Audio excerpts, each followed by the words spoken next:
From feeling guilty over not being more compassionate about her mom's illness, to being jealous of Ariana Grande for getting special treatment, here are shocking things about Jennette McCurdy that fans never knew. Starting off with the time her mother's cancer made her uncomfortable. Jennette's mom, Deborah, was diagnosed with stage 4 breast cancer when the iCarly actress was only 2 years old. Since Jen was too young to remember most of it, she wasn't able to recall most details about her mother's illness. But despite that, she remembers feeling guilty about resenting her mom for the way she coped with her recovery. In Jen's memoir, "I'm Glad My Mom Died," she wrote that even though her mom fought one of the toughest battles of her life, growing up, she would bring up her cancer diagnosis at any chance she got, as if to prove a point. Jen recalled that somehow it felt like her mom beating cancer gave her a sense of pride and purpose. And not only that, but her mom made it seem like she was put on this earth to be a cancer survivor and tell everyone about how she overcame it. Not once, not twice, but at least 5 to 10 times. In fact, every Sunday after church, it was almost tradition for her family to get together and watch a home video that Deborah made about her cancer. This made Jen and her 3 brothers super uncomfortable. But even though she was only a child and too young to understand anything, Deborah still scolded her for not caring about her health. Because of this, Jennette always felt immense guilt for her reaction to her mother's diagnosis every time she saw the videos. But that wasn't the only time her mom had an impact on her life. After all, it wasn't Jennette's dream to be an actor. It was actually her mom, who always wanted to be famous. When Jen turned 6, Deborah knew she wanted her daughter to have a better childhood than she did. So she made Jen audition to find an agent. Throughout the process, everyone turned her down, saying that she would work better as a background actor. But when it all finally worked out, Deborah took over the finances, saying that she wasn't going to make any money her daughter got except for the salary and essentials. Now at 6, I don't think most kids know what a salary is, but it's still sad to know how Jen was exploited by her own mom growing up. It's no surprise that she loved going to church every Sunday. After all, that was the only time she got away from the place she hated the most: home. Jennette grew up Mormon, so much of her time was spent at Sunday service. That was a 3-hour weekly escape from her house, which was never her safe haven. She recalled that since her mom was a hoarder and filled every room of their house with junk, she and her siblings had to sleep in the living room on gymnastic mats from Costco, because the house was always a mess. After she'd booked a commercial for Sprint PCS, money wasn't that much of a problem, so Jen used the money from the contract to get herself a bunk bed. But oh boy, did that cause some drama. Her mom actually forbid her to sleep in the top bunk and used the space as storage instead.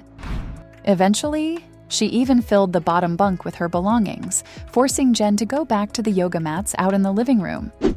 Because of how her mom micromanaged her life, Jen became quite insecure in her early years. This one time, during the audition process for Because of Winn-Dixie, Jen's mom took her on a maintenance trip to Rite Aid where she bought beauty supplies to fix her daughter's flaws. Yikes! I mean, to be fair, it wasn't like Deborah told her daughter she wasn't beautiful or anything. She did compliment her when she could, but at the same time, there would always be a list of things that needed to be fixed. In her memoir, Jen wrote about how she wondered if she was naturally beautiful at all, or if her mom used that as a backhanded compliment, when others would just use the term ugly instead. Sadly, despite Deborah's efforts to make her daughter prettier, Jen didn't get the part because the casting agents were looking for ethereal beauty and thought she was just too homely. This didn't settle well with Deborah, and she tried to make Jen even more glam for the next audition. At this point, it's obvious how much Jennette's mom controlled her life. I mean, there was a time she was supposed to be the next Hilary Duff. With her ability to cry on cue and natural comedic timing, McCurdy was going to be the next big thing after Duff & Company. But sadly, because of certain decisions her mom made, Jennette suffered a lot. Deborah took a lot of pride in the fact that her daughter was small for her age, but then when she told her daughter to restrict her caloric intake, that's when Jennette's relationship with food took a hit. To impress her mom, the actress only ate a maximum of 1,000 calories a day because apparently eating less would stop her from hitting puberty early. And if that wasn't enough, her mom weighed her every Sunday, measuring her thighs, encouraging her to start drinking coffee to suppress her appetite, even though coffee was a big no-no in the Mormon church.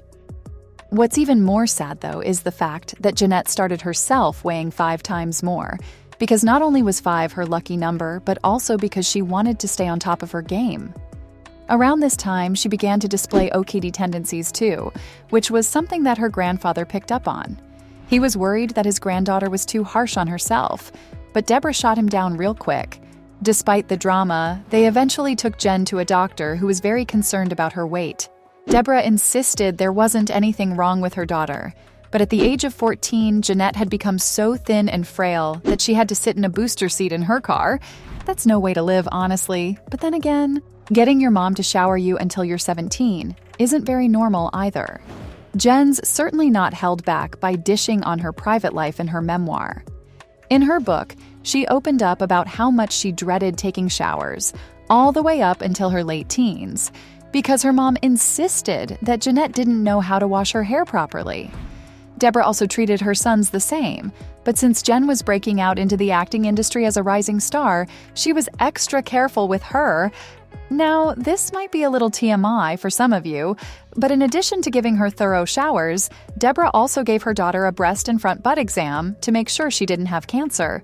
When you think about it, it's good that her mom's concerned considering what she went through as well. But after reading her memoir, some fans think Deborah went a little too far with this, saying that 17-year-olds are also entitled to their own privacy. Unfortunately for Jennette, though, her life outside her mother wasn't all sunshine and rainbows either. When she finally landed the role of Sam on iCarly, she realized soon after just how uncomfortable Dan Schneider made her feel. In her book, she refers to him as the creator, talking about how uncomfortable her first ever on-screen kiss was, which was all micromanaged by Dan. Apparently, he forced her to reshoot the scene over and over again, yelling out all kinds of special instructions to get the perfect shot. Jennette added, every conversation with Dan felt like he had 2 distinct sides to him. On one end, he was generous and complimentary, while on the other hand, he was mean-spirited and controlling.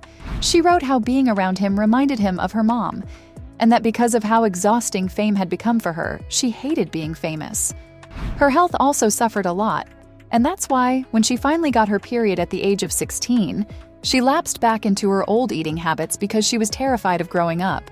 Throughout her career on Nickelodeon, Jennette struggled a lot with anorexia, bulimia, and binge eating. But despite fighting so many demons at the same time, she was always expected to be a good sport on set. Just take a look at the whole Sam and Cat drama, for instance. While Ariana got all the attention for being an emerging pop diva, Jen found it frustrating that she couldn't be written out of episodes like her co-star, preventing her from taking on other movie projects. This made her feel super jealous of her, and Jen even admitted that she was annoyed when the showrunners added Ariana to the mix. Thankfully, all of that's just water under the bridge now, and from being jealous of Ariana Grande for getting special treatment to feeling guilty over not being more compassionate about her mom's illness. Those were shocking things about Jennette McCurdy. Fans never knew.